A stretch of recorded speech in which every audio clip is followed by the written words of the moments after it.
And Rob, you popped over. You've had a good night out, a few good nights out in Madrid, I'm told. Well, I'll let Shaggy tell you that story, but I think what I will say is obviously he spoke about all his friends and family being at the game, and I would have loved to have gone to the game, but obviously with me playing and I could never get over to see him. Honestly, I was desperate to get over and see his games, and obviously watch him being successful, because I love the fact that he probably is the UK's best player that's ever gone and played abroad. I mean, that goes without saying, but I'd never had the chance to go. I mean, he's just spoken there about the Valencia game. I think we were with England, I think, at the time. Yeah. You met up a few days later. So he's brought us a Champions League medal to show off, and I'm just sitting there. I'm sitting there next to Martin Keown. Right. The legend. But I'd gone away in the summer after our season finished, and obviously Real Madrid played. I can't even think who he played, but it was the last game of the season. They needed to win the league. So I've spoke to Steve and I said, well, look, I've got a chance here, and I was in Portugal. He went, well, we'll fly up. And myself and my cousin, who was on holiday with me, we flew up, and we spent probably about 3 or 4 days with you, didn't we? And I mean, after the game, yeah, we had a good night out. Shag, you want to carry on from there then? Well, you came over. What was your cousin's name? Paul. Paul. Yeah. So you came over with Paul, stayed at ours, of course, and then went the game, and we needed to win to win the league, and we were always going to win at home, and we duly did, and then we went out afterwards. And then we went. I mean, this was. But even before we went out, so obviously we're in the players' lounge, and you just walked in with like 2 Real Madrid tops, didn't you? Oh yeah. Stick them on. And Stick them on. What for? He went, no, come on, we're doing a tour of the city. Oh yeah, I forgot. Yeah, it was like 11 o'clock at night, wasn't it?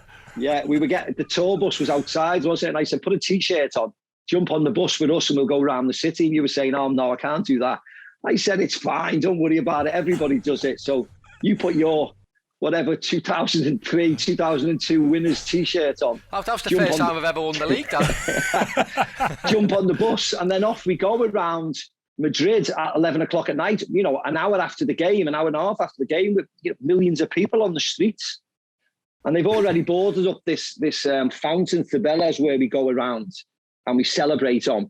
And there was a lot of at the time political problems with the team, and not the council saying you can't celebrate there, and that's what Real Madrid do. And so there was a lot of fallout, which I'll come to at the end of this. And Robbie jumped on the bus. We stop off. I said, "Are you coming on?" He said, "Oh no, I can't go and dance around the fountain. That's not allowed." And that's taken it. So we go and do all that. I said, "All right, stay there." And then as we drive off, there's a load of English fans, and they all start singing your name, don't they? They all see you on the bus. Can't believe it. All start singing your name. Oh, and then we're on there now. We get back to the ground, and then we're off to the restaurant. And then the restaurant turns into the restaurant is at 2, 3 in the morning, turns into a nightclub at 4, 5, 6 in the morning. Leave the nightclub at 9:15 in the morning, early in the morning, and then it's off to a certain Ronaldo's house to carry on the partying. Little did I know we had a tour of the city at 11 o'clock in the morning, I think, and I was still in I was still in Ronaldo's house with you. Yeah, well, but what I always remember about that as well is, so we're in the nightclub in Madrid, and Ronaldo, he just comes up and he's got like a big glass of vodka and Coke, or vodka and something, and he's giving me this drink. Oh, I think he's giving me the drink, and I just took it off him and just downed it in one, and he went, no, cheers. So I had to go and buy him a drink. I had to go and buy him a drink with my bonus for winning the league. But then, you've told me this before, Rob, you then get to Ronaldo's house, big pile, I'm sure in the suburbs, one of the posh suburbs of Madrid. You walk into Ronaldo's house, and what's going off? So what happened was, so we've obviously gone back, so myself and Steve, we went back to his house before Ronaldo got there. So obviously we go then, a security guard lets us in, and we go straight into this bar, and there's a pool table, there's a big massive telly, and there's a bar. So Steve goes behind the bar, he starts pulling the pints, so we're having a pint, playing a game of pool. Next minute Ronaldo comes in, and then he goes behind the bar, then he plays some music and he puts on the smoke machine.